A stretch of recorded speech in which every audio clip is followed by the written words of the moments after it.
we're no longer at the same zone. They're basically completely closed off. Check this out, guys. So they have Lidl over here in Permerand. So I'm gonna go take a stop by here. I'm gonna try some liverwurst here. They have a variety of meats, but I haven't seen this one yet. So let's check it out. Good morning, guys. It's a beautiful day in the neighborhood here.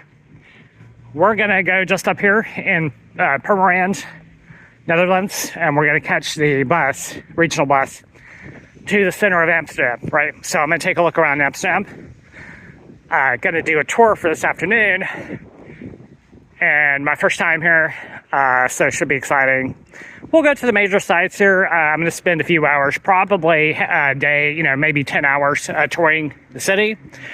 Then I'm gonna come back up here to the hostel here and prepare for going to Berlin tomorrow, right? All right, see you guys on the bus.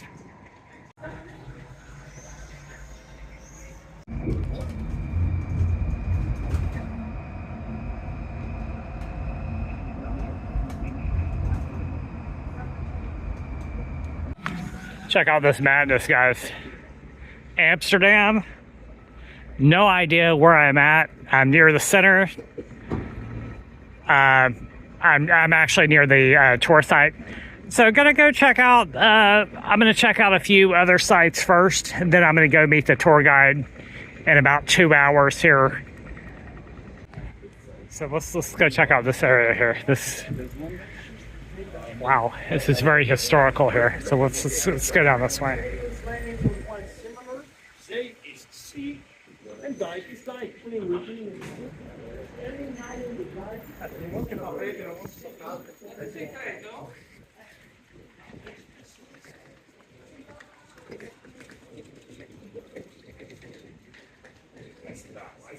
So going in this direction, let's say the red light district is south here, up here. So I won't be able to videotape in that area, right? So I'm gonna go check that out in a little bit, but I'm not gonna go inside there. I'm probably just gonna just take a look around the outside. So we have a lot of these canals here where you can take those Insta photos. That's where most people, take these types of photos here, like this with the bicycles and all this.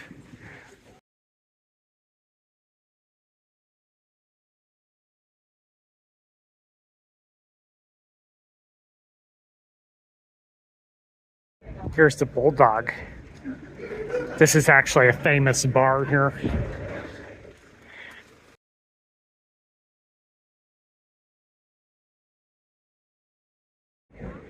There we go.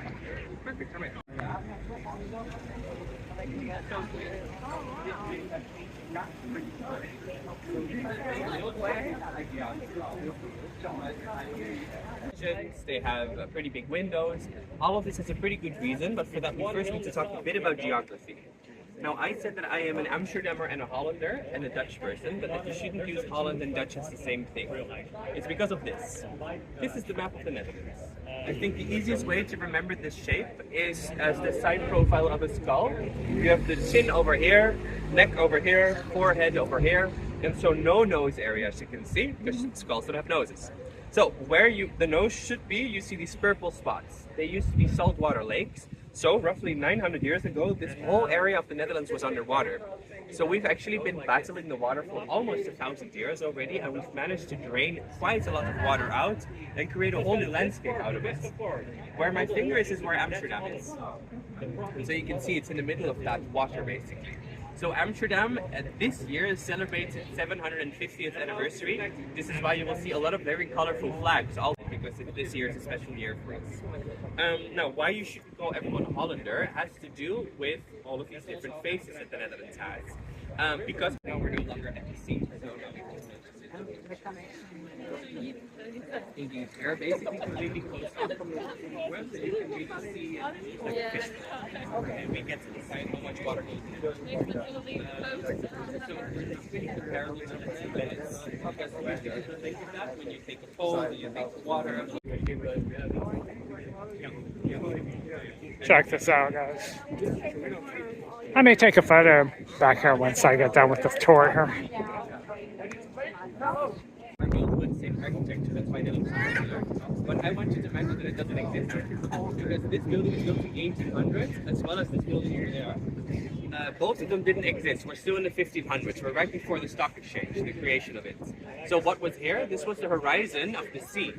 Back in the day, we were directly influenced by the sea. So to answer your question again, about 400 years ago, yes, the earth clearly would build up the underground. So imagine this was the horizon of the sea. Can you imagine that we have the sea here?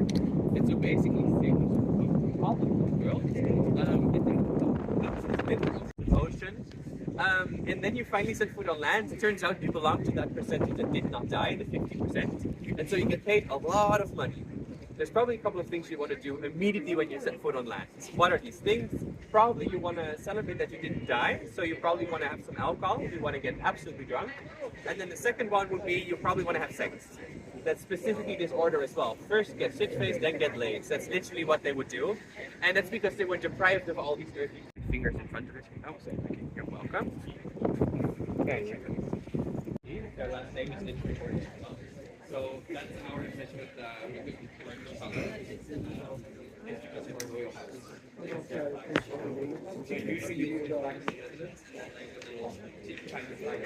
Check this out, guys. The house is waning here because of the ground, the poles up underneath.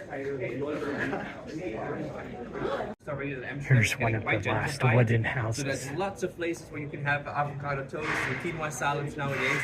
If you want to do something a bit more traditional, maybe have a drink here. Imagine that this is what the sailors used to drink at as well. It is a replica, but it's very old. And then you go to the end of the street, you walk through it. Maybe you have dinner here. There are some nice restaurants at the end of this street. You make a circle and you go back to the red light district. You walk through the red light district.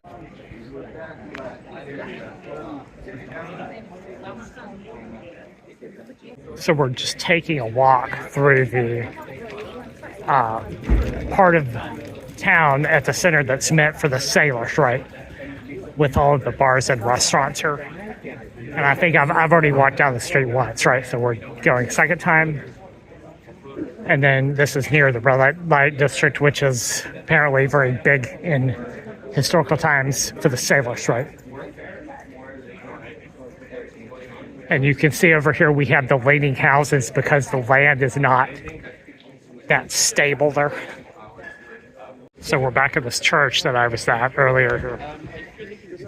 Just to give you a visual, you see the red windows right at the end of the street, and if you look above all of the houses, you see the top of the church as well. So you can clearly see that we've been walking parallel to all three of those streets. There's 10,000 people that go through that, they get one seat, and so they're allowed to sit in that room. And so the biggest parties is the most seats in the room, but you need more than half of the cannabis and surrounding sex work because they're really connected to one another. We did see like the red light district right church behind it. So let's talk about sex work first.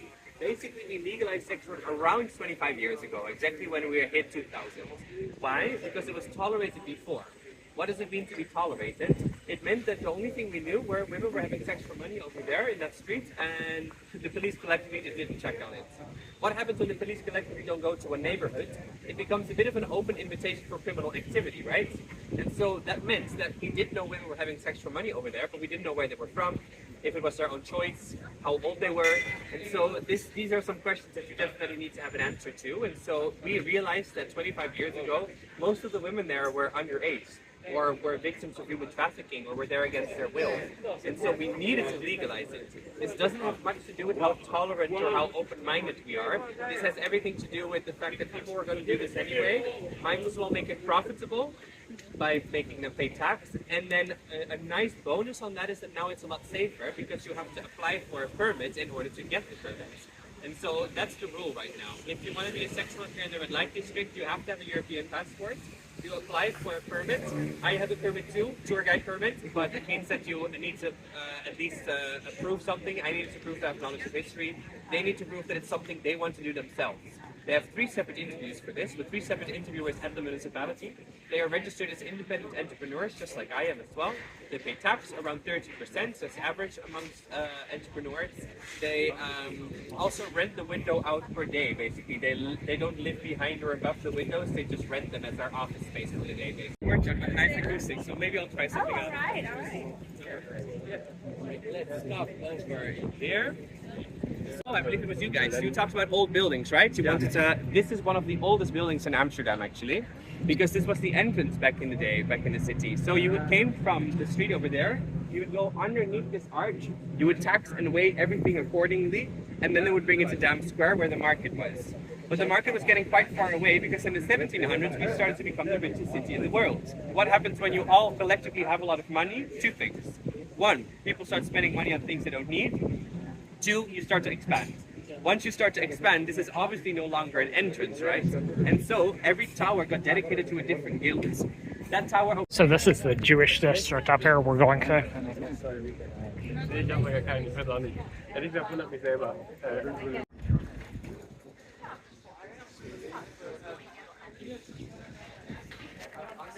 Straightforward, so just a bit direct.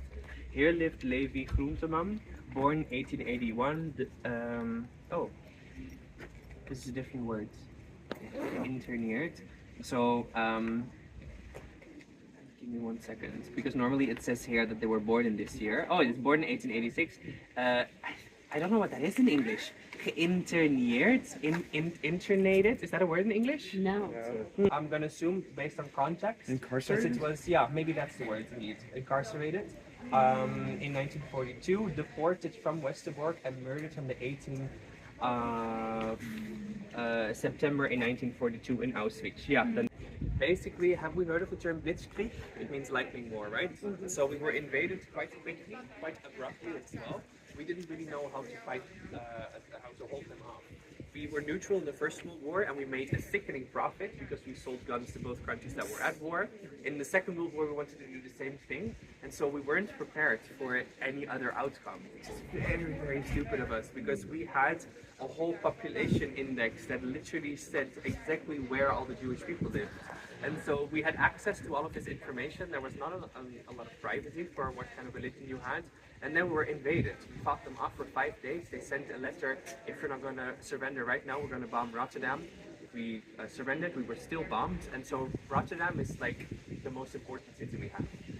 Without that port and without the industrialization, we're useless. And so we were brought down to our knees quite quickly. Within 1 week, we were part of Nazi Germany. In the first year, it wasn't that bad. Take this with a grain of salt, because it sounds weird to say, but there wasn't really that much that was happening. As well, Dutch and Germans are cousins. Culturally, we're very, very similar. A lot of Dutch people also did meet that criteria, the Aryan race, what you've heard of, the blue hair and the blonde. Verenigd Oost-Indische Company, United East Indian Company, so that translates to. That sounds a lot more familiar in English because the English have the same name. They started after us, but now our name has been changed to the Dutch East India Company instead of the United East India Company.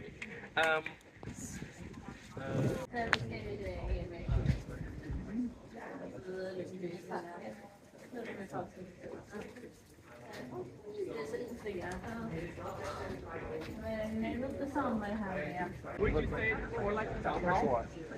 It definitely does, right? That's because it was a town hall back in the day. So remember when I showed you the houses and it was like it was getting better, and then we went bankrupt? So that bankruptcy was created by the French, tiny little French narcissist, if you know his name, Napoleon, yes. And then we were also fighting with the English and the water at the same time because we just had that quote-unquote golden century. So hey guys, wrapping up the tour here. It was all right. I mean, it was not the best tour. So basically what the guy was explaining there is that there's like a separate section for, you know, say the bars and the restaurants and things like that for the sailors, right? This is in ancient times.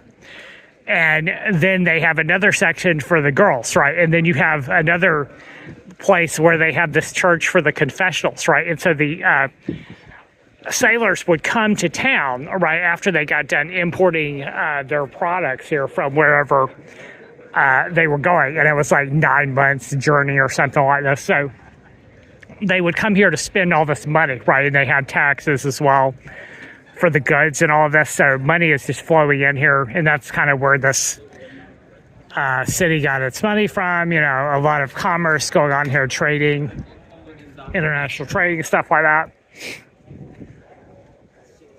So he mentioned how there's so many bicycles in this city, right? Very popular idea here. All right, so I'm gonna head back. I'm actually gonna go back to the hostel just because I'm kind of tired of touring, and I want to make sure I make it back, get my food, and get my stuff packed up, and be ready to go tomorrow to Germany, right?